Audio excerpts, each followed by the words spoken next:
Bismillah, Assalamualaikum. Ingin denyut jantung stabil? Asam lemak omega 3 dan 6 kuncinya.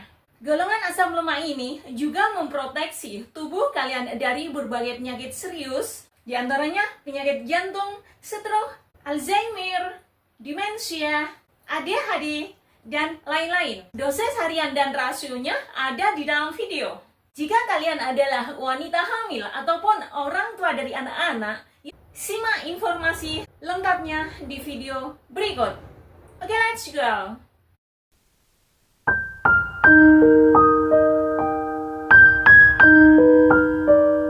Kira-kira pernah dengar nggak jika omega 6 sangat buruk untuk kesehatan? Itu adalah berita hoax. Kenyataannya seperti ini, Kak. Omega 6 dan omega 3 keduanya merupakan lemak esensial yang sangat dibutuhkan oleh tubuh kita dalam melindungi tubuh kita dari berbagai serangan penyakit, bahkan radikal bebas. Adapun rasio yang direkomendasikan adalah 1:1 hingga 2:1. Tapi hati-hati, umumnya rasio yang terdapat pada makanan olahan bisa mencapai 16:1. Artinya, rasio ini sangat memungkinkan atau memicu tingginya peradangan pada tubuh. Adapun fungsi lain dari omega 3 adalah untuk menjaga kesehatan mata dan otak. Kekurangan omega 3S dan 6 pada level tertentu bisa menyebabkan penyakit depresi, stroke, jantung, Alzheimer, demensia, ADHD, dan lain-lain. Lemak omega 3 dibagi menjadi 3, yaitu APA, 2 EPA, DHA. Adapun dosis dari DHA dan EPA yang direkomendasikan adalah 500 mg per hari. Tetapi umumnya kebutuhan ini bisa meningkat pada wanita hamil dan anak-anak.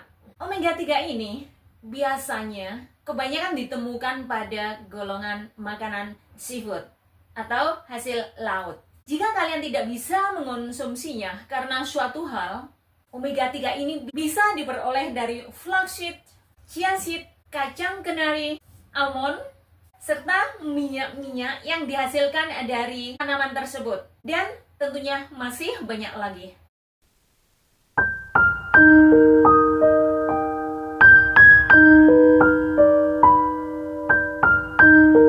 Jika kalian pingin kurus, olahraga merupakan jalan terbaik dalam mensukseskan goals kalian. Kenapa?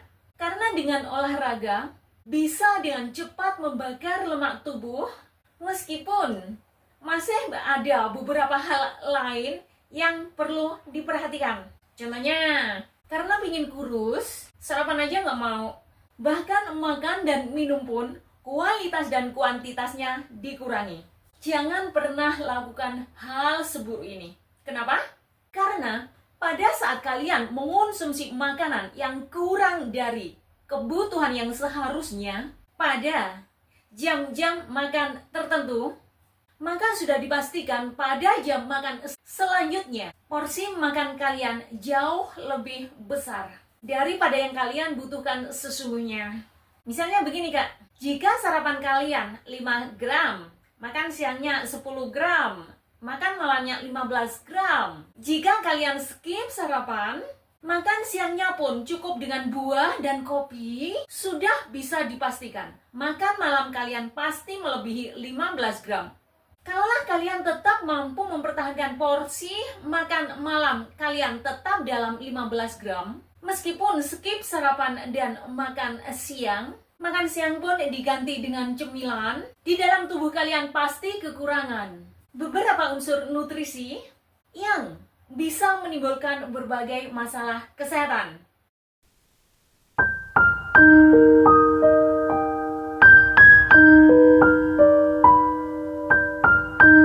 Contoh kecilnya demikian, Kak. Jika kalian kekurangan karbohidrat, tubuh kalian pasti loyo karena nggak punya energi. Akibatnya, kerja otak kita pun berkurang. Karena otak kita sangat membutuhkan glukosa dalam mengontrol seluruh organ tubuh kita. Jika hal ini dibiarkan dalam waktu yang panjang, penyakit Alzheimer dan demensia maupun berbagai penyakit serius lainnya pasti datang. Ingat Kak, mengonsumsi obat-obatan tiap hari itu sangat menjemukan. Dan yang pasti memiliki efek samping pada kerusakan organ-organ tubuh kita, meskipun dosisnya benar-benar dijaga. Itu kenyataan yang tidak bisa dipungkiri. Ini masih contoh kecil loh Kak. Coba bayangin, apa yang terjadi jika setiap hari tubuh kita kekurangan gizi. Jika kalian menyukai video ini, please like and subscribe. Jangan lupa untuk menekan tombol loncengnya. Thank you. Semoga bermanfaat dan bernilai ibadah. Itu yang penting.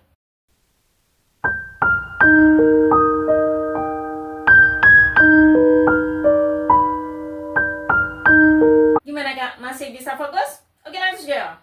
Nah, kita lanjut makanan hasil laut. Atau istilah kerennya, seafood. Jika kalian benar-benar nggak bisa atau sulit mendapatkan seafood yang segar, jauh dari pasar tradisional misalnya, cobalah belilah seafood kalengan di supermarket. Kalau tidak memungkinkan juga, cobalah untuk mengonsumsi flaxseed, chia seed, kacang kenari, kacang kedelai, dan hasil olahannya, atau berbagai minuman ataupun minyak yang dihasilkan dari produk tanaman tersebut. Jenis seafood kalengan yang saya gemarin adalah salmon. Karena salmon kaya akan omega 3. Umumnya, omega 3 atau omega 3S pada salmon yang dibudidayakan jauh lebih tinggi daripada salmon liar. Biasanya, salmon kalengan ini saya tambahkan pada salad sayur saya ataupun pasta kegemaran saya yang dilengkapi dengan dressing yang sangat simpel sekali. Alpukat, kacang kenari, almond, olive oil, peanut butter, atau selai kacang umumnya kaya akan lemak monounsaturated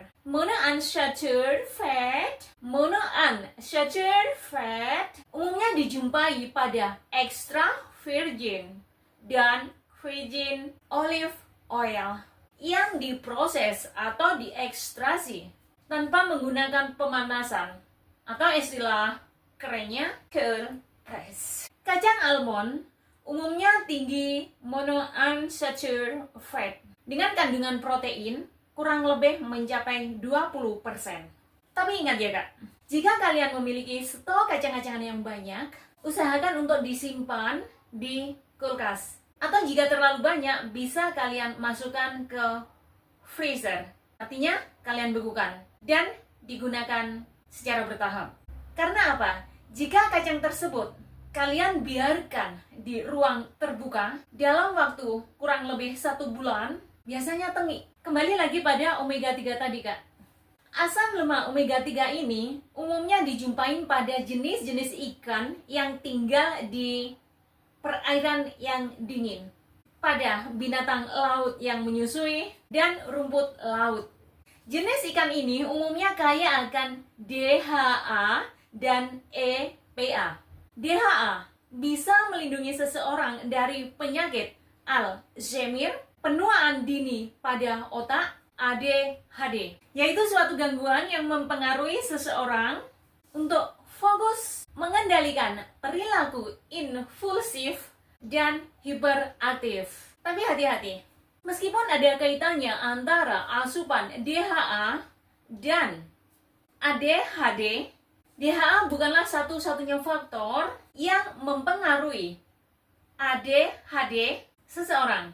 Tetapi faktor genetik dan lingkungan pun sangat mempengaruhinya. EPA yang merupakan jenis asam lemak omega 3 bisa melindungi seseorang dari penyakit jantung, inflamasi, anti-efek, hipertensif, demensia, dan stroke. Video seru yang lainnya ada di sini. Wassalamualaikum. Bye.